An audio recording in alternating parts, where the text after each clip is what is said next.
হয়ে গেছে, এখনো পাম্পে ঢুকতে পারিনি। আর সমস্যা তো সমস্যাই, গাড়ির জমা 1200 টাকা, এদিকে গ্যাসের সমস্যা, সবকিছুই সমস্যা। এটাই তো কেউ দেখতেছে না, তো আর কি করার আছে? সমস্যা এখন এটি তো কেউ দেখে না, দেখার মানুষও দেখতেছি না। হয়তো পাম্পওয়ালারাই নাটক করতেছে, না তো কারা নাটক করতেছে কে জানে। আমাদের বাংলাদেশি সম্পদ আমরা পাচ্ছি না, এগুলো যাচ্ছে কোথায়? পাম্পে যদি বা লাইনে যদি সমস্যা থাকে সেটা দেখা, কোনো মিডিয়াও সেটা দেখাইতে পারে না যে লাইনের সমস্যা, এই কারণে গ্যাসের সমস্যা।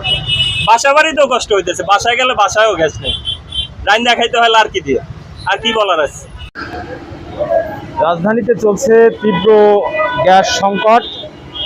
আমি এখন আছি রাজধানীর গাবতলীতে সিএনজি স্টেশনে। এখানে দেখা যাচ্ছে যে দীর্ঘ প্রায় 2-3 কিলোমিটার ধরে দীর্ঘ সময় ধরে গ্যাসের জন্য সিএনজি, প্রাইভেট কার সহ বিভিন্ন ধরনের গাড়ি গ্যাসের জন্য অপেক্ষা করছে। ভাই, কতক্ষণ ধরে দাঁড়ানোর পরে? 2 ঘন্টা 2.5 ঘন্টা এরকম লাগে। তাই? তাও প্রেশার থাকে না। প্রেশার উঠতে গেলে দেখা যায় কি 100 টাকা 150 টাকা না 200 টাকা গ্যাস ঢুকে, এটা ঢুকে হলে 180 200 এটা কতদিন ধরে এই সমস্যা? এটা তো প্রায় তো 15-20 দিন ধরে হয়ে যাচ্ছে, আরও বেশি হয়েছে। আগে হয়েছে আরও 1 মাস আগে থেকে এরকম লাইন সিরিয়াল, কিন্তু ওই মাঝখানে ভালো ছিল, আবার যা তাই এখন আরও আগের থেকে খারাপ। আচ্ছা আচ্ছা, ঠিক আছে। দেখতে পাচ্ছি 2 ঘন্টার উপরে। হ্যাঁ, 2 ঘন্টার উপরে। 2 ঘন্টার উপরে না? এটা কতদিন ধরে এই সমস্যার মধ্যে পড়ছে? এই সমস্যা দুটা 1 মাসের কাছে নেই। এরকম করে গ্যাস নিয়ে কী করবি বলেন? বর্তমানে যে সিরিয়াল গ্যাসের এটা বলার মতো না। 3 ঘন্টা 4 ঘন্টা 5 ঘন্টা 6 ঘন্টা বন্ধ গ্যাস নিতে সিরিয়ালে দাঁড়ে লাগে।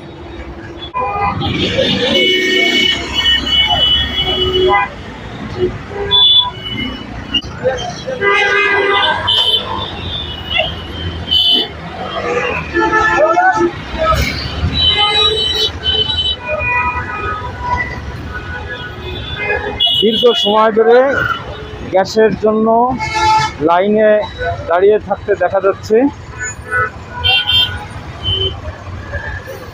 সিএনজি, প্রাইভেট কার সহ বিভিন্ন ধরনের পরিবহন প্রায় 2 থেকে 3 কিলোমিটার করে। কতক্ষণ পরে পর্যন্ত আসতে পারলেন? 3 ঘন্টার কাছাকাছি, 3 ঘন্টা লেগে গেছে।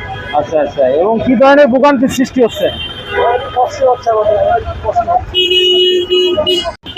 ভাই, এই গ্যাস নেওয়ার কারণে একবার গ্যাস নিতে গেলে দেখা যাচ্ছে যে 3 ঘন্টা 4 ঘন্টা যায়, তাও ফুল প্রেশার পাওয়া যায় না। এদের সময়ও অপচয় হচ্ছে, আমাদের তো জমা কম করতেছে না, এখানে সময়ও অপচয় হচ্ছে। আমাদের যাত্রীরও টাকা মানে একটু ভাড়া বাইরে চলে তো দিচ্ছে না, পরে উল্টা ধারিয়ে দিচ্ছে।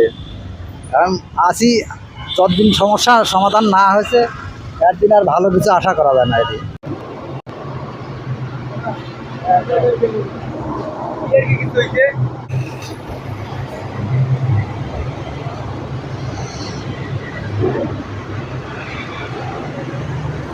প্রায় 1 ঘন্টা হয়েছে। আর আগের পাম্পে সাবধানে আসছিলাম 1 ঘন্টার মতন, পরে সার্জেনের মামলা দেয়, ওই জন্য এখান থেকে গাড়ি নিয়ে আসা পড়ছি। সার্জেনের গ্যাসের থেকে আমার সার্জেনের মামলাটা খাইলে সমস্যা হবে বেশি, এই জন্য আমি চাইছি যে গ্যাসটা না নিয়ে আমি হাতে চলে যাই। পরে চলে আসা পড়ছি, এইটার মধ্যে লাগাইছি, লাগানোর পরে আধা ঘন্টা 1 ঘন্টা চলে যাইতেছে, এখনও গ্যাস পাই নাই। গ্যাসের খুব সংকট। তখন আমরা কেমনে চলবো, কেমনে কী করবো? ভাড়া গাড়ি, আমরা মালিককে জমা দিতে পারি নাই, বুঝলেন? যাই হোক, আমরা জমা দিতে পারি না, অনেক কষ্টই আছি আমাদের এই দেশ। বর্তমানে যে গ্যাস সংকট এবং প্রতিটা ফিলিং স্টেশনের সামনে যে লম্বা সিরিয়াল দেয়া, এটার মেইন কারণ যারা সিরিয়ালে আসে ওনারা বলছেন যে ওনারা বিভিন্ন জায়গায় দেখতেছেন যে ফিলিং স্টেশনে গ্যাস নাই এবং কি ওই ফিলিং স্টেশনগুলো বন্ধ, যার কারণেই যাদের ফিলিং স্টেশনে গ্যাস আছে ওইখানে লম্বা